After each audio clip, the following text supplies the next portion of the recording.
तो इन्हीं चीज़ों को थोड़ा समराइज करके देख लेते हैं, पॉइंट वाइज देख लेते हैं कि first cellular form of life जो 2000 million years ago around first cellular form of life originate हुई।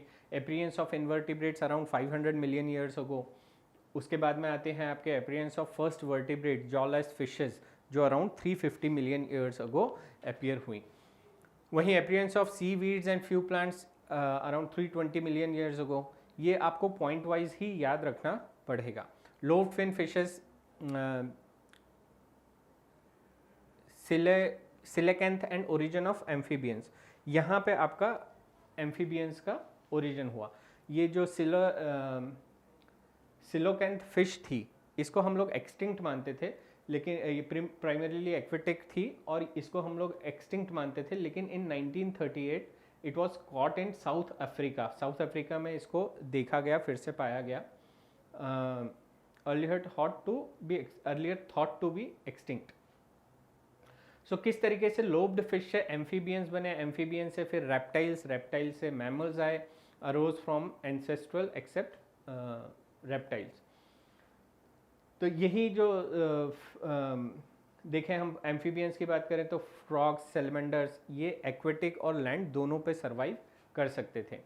इन्होंने जो हमारे एम्फीबियंस थे, अब इन्होंने इस तरीके के एग्स को ले करना शुरू किया जो लैंड पे ड्राई नहीं होते थे, मतलब उनकी हार्ड शेल थी। और हम सभी को पता है कि जो फिशेस वगैरह हैं उनके जो एग्स रहते हैं उसमें जो आप कहें कि एक मॉइस्ट होना उनके लिए ज़रूरी है, वो ड्राई कंडीशन में सर्वाइव नहीं कर पाते। तो ये जो एम्फीबियंस थे, अब इन लोगों ने ये चीज़ एक्वायर कर ली थी, ये कैरेक्टर उनमें आ गया था कि अब वो जो एग्स ले कर रहे थे वो थिक शेल्ड एग्स थे और सन के अंदर ड्राई नहीं होते थे। Viviparous organisms I protect young ones inside mother body. So viviparous organisms की उत्पत्ति हुई जो अपने जिनको हम कहें कि मैमल्स, जो अपने अंदर ही यंग ऑफस्प्रिंग्स को अपने बॉडी के अंदर ही बनाते हैं और एग्स को ले नहीं करते। More intelligent in sensing and avoiding dangers. तो ये जो मैमल्स थे, अब ये जो मैमल्स थे इनमें ये खूबी थी कि ये डेंजर्स को अच्छे से आइडेंटिफाई कर सकते थे और उनसे बचने के तरीके ढूंढते थे। जो रेप्टाइल्स हैं वे dinosaur which disappeared around 65 million years ago. और जो रेप्टाइल्स थे ये एज थी 65 मिलियन ईयर्स अगो। जो हम लोगों ने जुरासिक एज की बात करी तो वहाँ पर रेप्टाइल्स का डोमिनेशन था और फिर धीरे धीरे ये जो रेप्टाइल्स थे ये एक्सटिंक्ट हो गए। अब इनके एक्सटिंक्ट होने के लिए कई सारी थ्योरीज़ हैं जो आप लोगों ने सुनी होगी कि कोई मीटियोराइट आके टकरा गया। कुछ एक थ्योरीज़ हैं वो ये कहती हैं कि जो मैमल्स थे, छोटे मैमल्स थे जो सबसे पहले आए थे, वो डायनासोर्स के जो अंडे थे उन लोगों वो डिस्ट्रॉय कर देते थे, इसके कारण वो एक्सटिंक्ट हो गए। So there are lot of theories. कुछ वॉल्केनिक इरप्शंस हुए थे उस समय पे, मेजर वॉल्केनिक इरप्शंस हुए थे, तो उस कारण से जो रेप्टाइल्स थे वो एक्सटिंक्ट हो गए। इसके क्लाइमेटिक चेंज भी उसका एक बहुत बड़ा रीज़न है। कुछ जो डायनासोर्स थे आप ये कहें तो एक थ्योरी कहती है कि वो बर्ड्स में चेंज हो गए। Some land reptiles went back to water to evolve fish like reptiles which is ichthyosaurus. तो कुछ जो रेप्टाइल्स थे वो वापस से लैंड पे आने के बाद में वापस से समुद्र की तरफ चले गए और वहाँ से डेवलपमेंट हुआ हमारे इक्थियोसॉरस का अराउंड 200 मिलियन ईयर्स अगो। उसके बाद में modern day descendants of reptile, turtles and tortoise, crocodile, ये सारी चीज़ें आई। चलिए तो देखते हैं प्लांट्स किस तरीके से टाइम के साथ में किस तरीके से इवॉल्व हुए हैं, आगे चल के किस तरीके से उनका इवोल्यूशन हुआ है। तो ये एक पूरा चार्ट है जो हमारी एनसीईआरटी से लिया गया है और इसको हमको किस तरीके से स्टडी करना है उस चीज़ को समझ लेते हैं। तो सबसे पहले यहाँ पे आप देख रहे हैं कि ये अलग अलग इराज हैं और उसके पीरियड्स हैं। तो नीचे से हम लोग शुरू करेंगे कि किस तरीके से इवोल्यूशन आगे बढ़ता चला गया और आज के समय में हमको किस तरह के प्लांट्स देखने को मिलते हैं, किस किस समय में कौन कौन से प्लांट्स इवॉल्व हुए, किन किन का ओरिजिन हुआ। तो सबसे पहले क्लोरोफाइट एंसेस्टर्स थे और क्लोरोफाइट से जो निकले हैं हमारे ब्रायोफाइट्स निकले हैं और ये ब्रायोफाइट्स जो है हमको सीनोजोइक एरा दैट इज अभी का जो समय है वहाँ पे भी हमको देखने को मिल रहे हैं। तो इनके जो ओरिजिनल एंसेस्टर्स थे वो हैं क्लोरोफाइट एंसेस्टर्स। अब क्वेश्चन किस तरीके से बनते हैं कि जैसे ब्रायोफाइट है का रिलेशन है क्लोरोफाइट्स के साथ में, उसी तरीके से जो आप कहें हर्बेशियस लाइकोपॉड्स या अर्बोसेंट लाइकोपॉड्स, इनका रिलेशन किससे है? तो आप ये चीज़ को देख सकते हैं कि इनका रिलेशन है ट्राइचियोफाइट से। इन द सेम वे अगर हम देखें तो फर्न्स जो हैं, कोनिफेरस जो हैं, गिंकोक्स जो हैं, ये सब ओरिजिन हुए हैं सिलोफाइटॉन से। जो कार्बोनिफेरस पीरियड था वहाँ पे ये पीरियड था जहाँ पे हमारे जो फर्न्स थे, बड़े बड़े जो फर्न्स थे वो यहाँ पे आए थे। उसी के पहले डेवोनियन पीरियड जो था उसमें जिम्नोस्पर्म्स का डेवलपमेंट होना शुरू हो गया। तो जो फर्न्स थे वो कार्बोनिफेरस टाइम में हमको देखने को मिले और ये जो जाइंट फर्न्स थे यहीं पे इनका जो एक्सटिंक्शन हुआ तो ये इन्होंने ही कोल बैड जो है कोयला जो है वो अर्थ क्रस्ट में इन्हीं के फर्न्स के कारण ही बना हुआ है। डाइकोटिलिडॉन्स जो है वो मोनोकोटिलिडॉन्स के पहले आए हैं और उसके बाद में जो उत्पत्ति हुई है वो चीज़ हुई है हमारे एंजियोस्पर्म्स जो फ्लावरिंग प्लांट्स हैं जो आज के समय में हमको देखने को मिलते हैं। तो डाइकोटिलिडॉन्स जो है वो मोनोकोटिलिडॉन्स के पहले आए हैं in the period of in Cretaceous period. तो इस तरीके से आपको इनको ये चीज़ों को ध्यान रखना है कि कौन सी चीज़ें कब आई थी और किसका रिलेशन किसके साथ में किस तरीके का है। इन्हीं को थोड़ा सा पॉइंट वाइज देख लेते हैं। Different types of plants evolved in different periods of time like Palaeozoic era, Mesozoic era and Cenozoic era. Chlorophyte ancestors bryophyte, जो क्लोरोफाइट्स हैं वो ब्रायोफाइट्स के साथ उनका जिस तरीके का रिलेशन है, मतलब क्लोरोफाइट जो हैं वो एंसेस्टर हैं ब्रायोफाइट के, उसी तरीके से ट्रेचियोफाइट्स जो हैं वो हैं एंसेस्टर्स हमारे लाइकोपॉड्स के।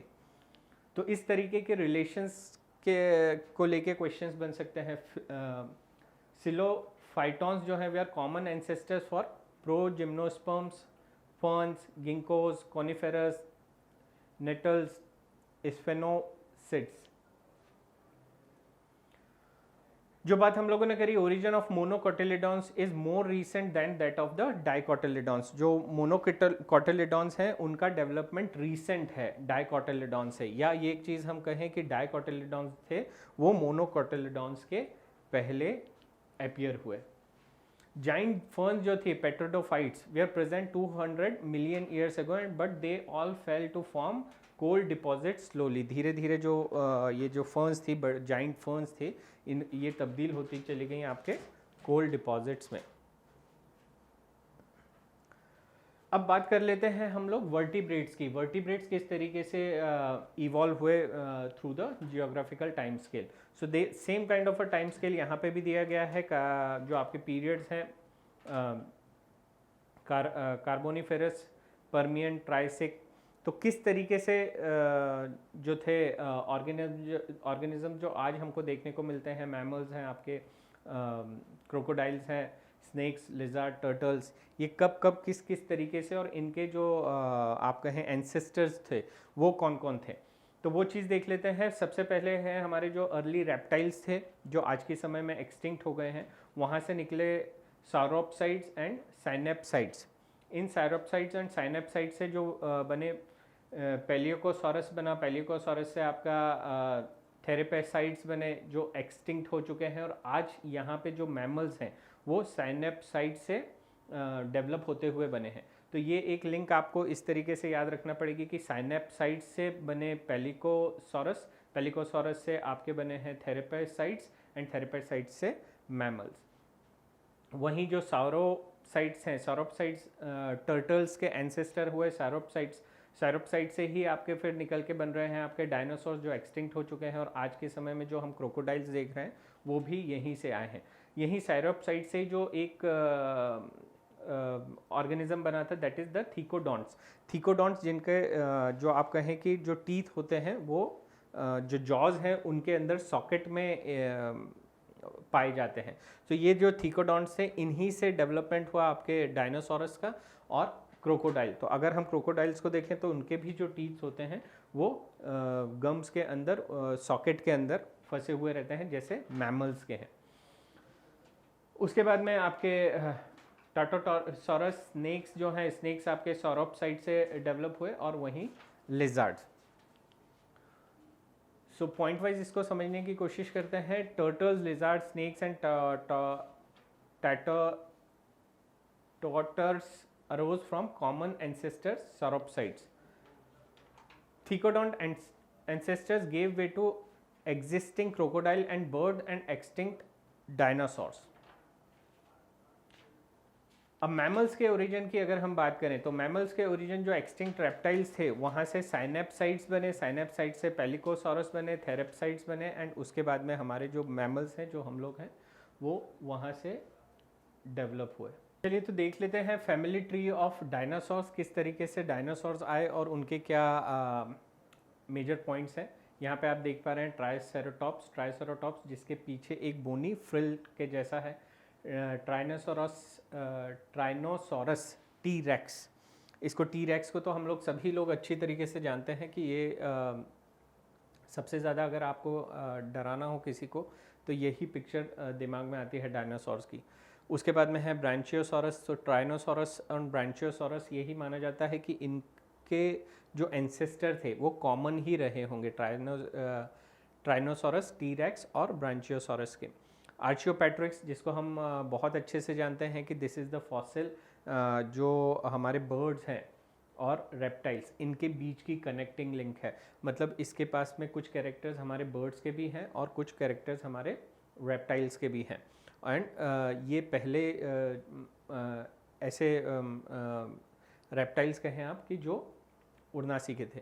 वहीं पेट्रोडॉन, टेरेनोडॉन ये फर्स्ट फ्लाइंग आप कहें रेप्टाइल्स थे। उसी के बाद में ये जो क्रोकोडाइल है, जो क्रोकोडेलियन या क्रोकोडाइल कहें हम, जो आज भी हमको देखने को मिलते हैं।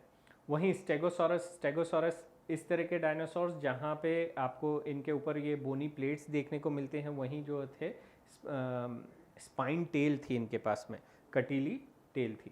इसी को थोड़ा सा पॉइंट वाइज समझते हैं। ट्राइसेराटॉप्स 3 होम dinosaur with bony frill around back of its head, पीछे हेड की तरफ, पीछे की तरफ उनके पास में एक बोनी फ्रिल हुआ करता था। Stegosaurus large triangular bony plates along the back and spike tails, जो हम लोगों ने बात करी स्टेगोसॉरस, जो यहाँ पे आप लोग एक डायग्राम देख रहे थे, पीछे जाके देखते हैं। सो यहाँ पे ये जो देख रहे हैं आप स्टेगोसॉरस, जिसके पास में ये टेल जो है स्पाइक टेल है और इस तरह के ये जो फ्रिल्स हैं, लार्ज ट्रायंगुलर बोनी प्लेट्स जो हैं वो अरेंज है। ट्राइनोसोरस रेक्स 20 फीट अराउंड इनकी हाइट हुआ करती थी और height had huge fearsome dagger like teeth, और काफ़ी बड़े बड़े डैगर लाइक टीथ हुआ करते थे। ब्रांचियोसॉरस जो हम लोगों ने बात करी, long giraffe like neck, long 4 limbs and these are usually thought to be vegetarians. Petrodon were possibly flying reptiles.